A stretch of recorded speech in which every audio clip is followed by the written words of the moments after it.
Hyde. I'm the president of Circle. Circle has been around since 1995, founded by John Weltman, who's still very involved with the business. He was one of the first parents first couples, along with his husband Cliff, to have 2 kids via the same surrogate in the early 90s. And he started the agency just by helping out folks who heard the process was complicated and wanted to go through it themselves, and then those people told their friends, and those people told their friends, and their friends, and their friends. And here we are today, as I mentioned this morning, 1,500 babies born through Circle Surrogacy to probably about 1,200 different families from all over the globe, a ton on the East Coast, a ton in New York. And what I love most about our agency is how many folks in our agency have been with Circle for 5, 6, 7, 10, 12 years. We have a ton of folks who are former surrogates, former egg donors, former intended parents through our program. And so Circle really approaches this as, when you sign on, you are joining the Circle family, and you're a member of that family for life. And so I think one of the great things that we've been able to do is, both Ron and Tony, the 2 kind of leads of Men Having Babies, are both Circle parents. We have a lot of people that have come through our program that have gone on to advocate for gay dads, which I think is probably the most important part of our legacy as an agency. And so with me today we have Jen Rackman and Aaron, who are both our New York full-time employees. We're in Boston, but we come down here all the time to hold consults and info sessions. And so I'll let each of them give a little bit of an intro, and then we'd love to answer questions and tell you a little bit more about us. So I am Jen Rackman, social worker. I joined Circle's team, now it's about 5 years ago, after my son was born through the program. So I'm a cancer survivor, and I needed the help of a donor and a surrogate to have our son. So I know what it is to be sitting in your shoes. In fact, I was saying I went to a Men Having Babies event, it must have been about seven or 8 years ago, because it was such a great resource. And in the heterosexual world, if you're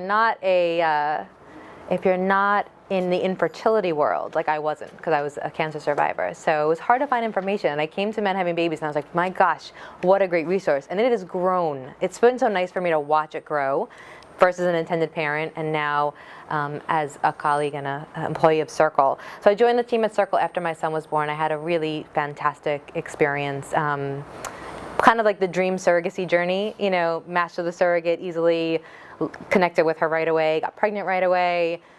Easy pregnancy. The birth was a little tricky. I won't bore you with it now, but aside from that, it was really a really smooth experience. So I play the role at Circle as Circle's New York representative. So I'm here as a local resource for you. I'm here to answer any questions at any time, whether it's like getting a casual cup of coffee. If you just want to pick my brain, that's totally fine.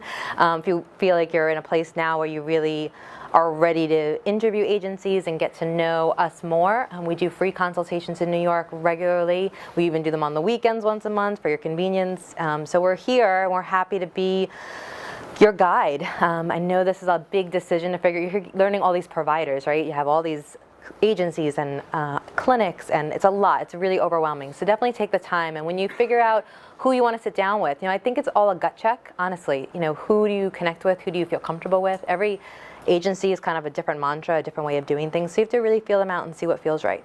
So if you're ready to do that with Circle, I have my cards here. Stop by our table. Happy to give you information. We're actually doing an info session this Friday coming up, which is just kind of taking a little step further, like maybe not ready for a consult yet, but you just want to know more about our agency. We're doing it right here in the city Friday night, where Aaron and I are going to give some more general information, and then we're going to have some parents from the program come and speak about their experiences. So if you're interested in participating in that, we'd love to have you. Hey, so I'm Erin Sogstead. I'm an attorney with Circle. I'm also based in New York. And I'll just give you a little overview of kind of the legal process. So what we do at Circle, there are 8 attorneys on staff, which I believe is more than at any other surrogacy agency, which I promise is a good thing. And we'll start off kind of by, well, I guess the areas where we would work with you are contracts. So you're going to have a contract with your surrogate, and you're going to have a contract with your egg donor. And we represent you throughout that process, and she will have her own counsel. And there's a little bit of, there can be a little negotiation, and we help you throughout that from beginning to end. And then we also come in when you're pregnant, and we need to do the birth work to get you to get your legal rights to the child or to the children established. We also do insurance work, so we're going to make sure that your carrier has insurance that will cover her pregnancy from the beginning to the delivery and a period after that. And just at the very beginning also, we will make sure that you're a good legal fit with your surrogate. So we will only work in states where, with surrogates, in states where surrogacy is legal. So yeah, I mean that's kind of the summary of it. But let me know if you have any questions. Yeah, I mean, go ahead. Yeah, do you guys have any questions that we can answer? Otherwise, we're happy to kind of riff on other subjects, Yeah. but want to make sure we're responsive to kind of what the group is interested in chatting about. So, Sure. What sort of monitoring of the carriers is there? You know, Yeah. I mean, someone mentioned today that they almost were involved with someone who smoked 3 packs a day. You know, I mean, obviously that's can't happen. So how do you watch that? yeah. Do you want you live this firsthand? So, do you want to talk? About Yeah, no, I could definitely speak to that. I think, first of all, I think you have to trust the agency and their screening process and what they go through in their screening. I mean, Circle's screening is really rigorous. We have about 1,500 women that click the apply button online every month, but it's about 25 or so that come through screening. So it's quite a bit of really looking at her history, her medical history, her psychological history, a social work assessment, criminal, financial background checks. So those are all done right from the start before you're even presented someone to have a conversation with. So trusting the screening process. Then it's really a matter of a couple of different things. One, she's monitored by a medical provider, right? So she's monitored by first the IVF clinic and then essentially the OB that will follow her throughout the pregnancy. Surrogates follow the same medical protocol as any other pregnant woman. So they're not going to typically do toxicology screens and stuff like that unless there is signs that something's going on and something's not right. That's not usually part of a woman's protocol unless there's reason to consider that. So what we do, we're constantly checking in on how she's doing. We're constantly checking in and making sure that her medical appointments are being carried through, because really the medical provider is the one that's there assessing her physically and emotionally, physically with her. We're doing it from a distance, right? So the medical provider, we have to trust that they are doing the right thing. She signs a release of information so that you can have direct contact with her medical provider. So that gives you any solace to just know that you can have that direct contact with who is doing her regular monitoring. And ultimately it comes down to trust. Trusting your gut when you match with her, trusting your connection with her. You know, Circle takes a very relationship-based approach to surrogacy. Every agency is really different in how they view that relationship between the two parties, but for us, it's really a focal point.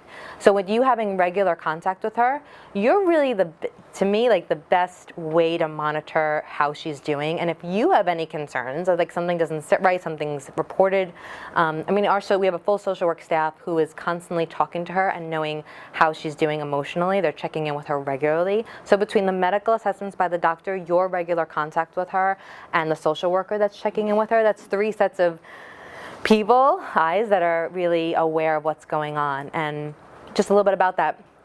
Your contact with her, we want you to have weekly contact with your surrogate. We like it to be through phone or Skype. We don't like it to be through texting and emailing, even though that's how most of us are communicating nowadays. That's a nice compliment to the process, but we do really want you to feel like you can have that open dialogue with her. And that's I'm sorry to hear that. That must be awful. People ask me all the time. It's probably every consult I've done.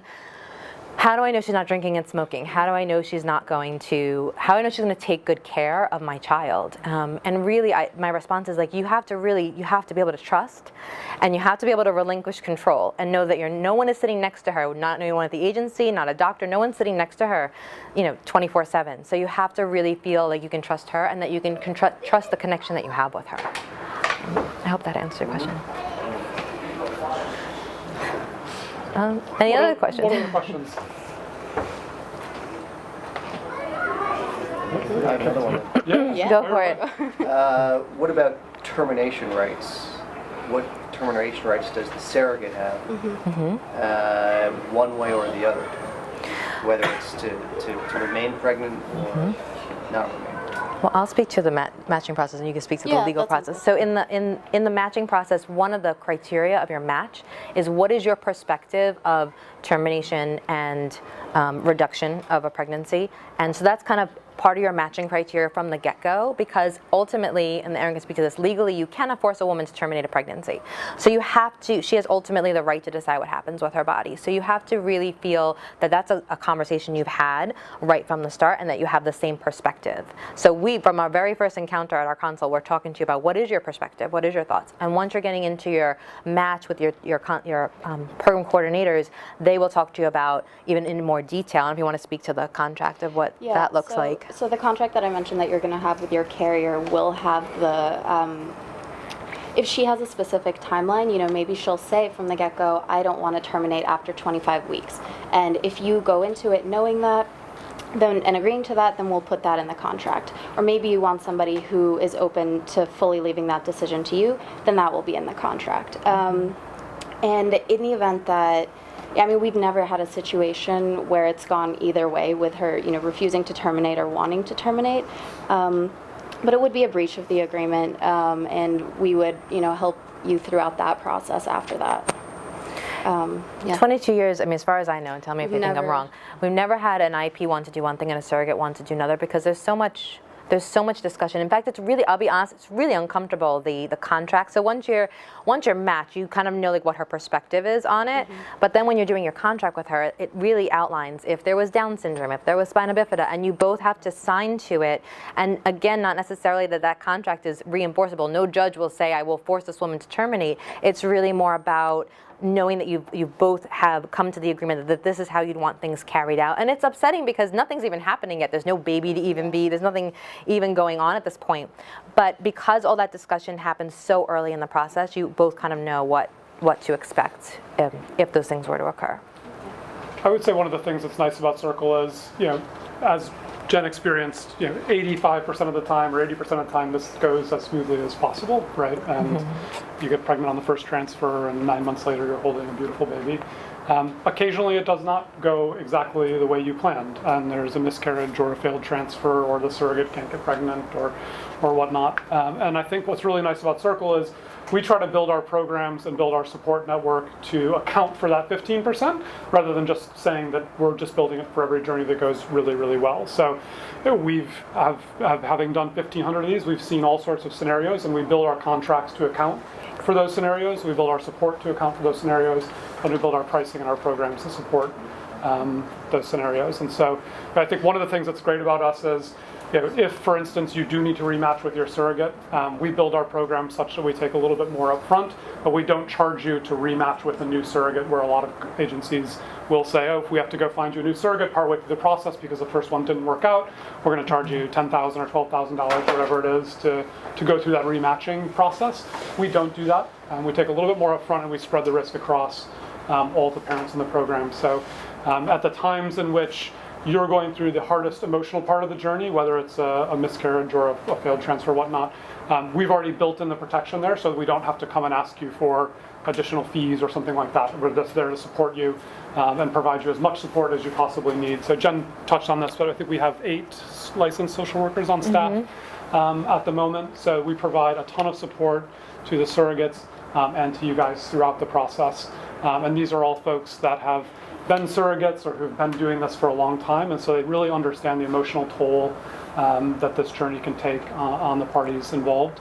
Hopefully it doesn't. Hopefully it's one of these 85% where it's as smooth as possible, but we are there and prepared to support you when it doesn't happen that way. So. And that, I'm sorry, and just one thing, and that unlimited rematch quality is also for your egg donors. Yes. So That's right. If your donor doesn't stimulate well and doesn't produce enough eggs, and you need another donor, you don't pay Circle anything more to just do the screening, to do the legal work. That's all based in the fee structure. Yeah. Can you elaborate on the fee structure? Yeah, do you want to talk? You've done part of this before. You want to speak to that? Yeah. I pass that to Erin. Yeah, so there are kind of 4 buckets of costs. The first bucket is agency fees, so that's the fees that you pay to Circle to basically coordinate the whole process, do the legal work, do all of the screening and so on. The second bucket is expenses that will go to the egg donor, to the carrier, travel expenses, kind of actually incurred expenses throughout the journey. And then the other 2 expenses aren't really through Circle, but we include them just so you understand everything that goes into it. The third bucket's IVF, so that's one bucket that we, want you to account for. And finally, it's insurance, which is Circle's unique because we will 100% guarantee that your surrogate has insurance coverage, whether she comes into it with her own insurance or whether you end up purchasing a policy for her. So we would say generally that we have 3 cost packages, an economy, an essential, and a fixed fee. Essential is probably the most commonly chosen package, and that can go between, with everything that I listed included, about 160 to 180 is a good range, is a good estimate. Right. Yeah. So that cost is encompassing all of those buckets that Erin talked about. So your egg donor cost, your surrogacy cost, the agency fees, the IVF cost. That's what we're estimating for you. Now is your middle or your top cost? That's our middle. Yeah. All of our cost sheets are on our website, so we have full transparency. You can look and see the different programs we offer and all the line item detail out there. So we're not trying to hide anything from anybody. We will tell you down to the dollar where it's going. So check that out on the website, or if you want to schedule a consult, we can go through it in more detail. So I think we're getting kicked out, but I'm happy to. What is currently the waiting time for a match? Yeah, so right now we've had a great influx of surrogate applications, I think, because Kim Kardashian and all these folks are going through surrogacy. So right now we're matching folks in about 1 to 2 months. That fluctuates month to month, but right now that's about the waiting time we're seeing. So we've got a lot of great applicants.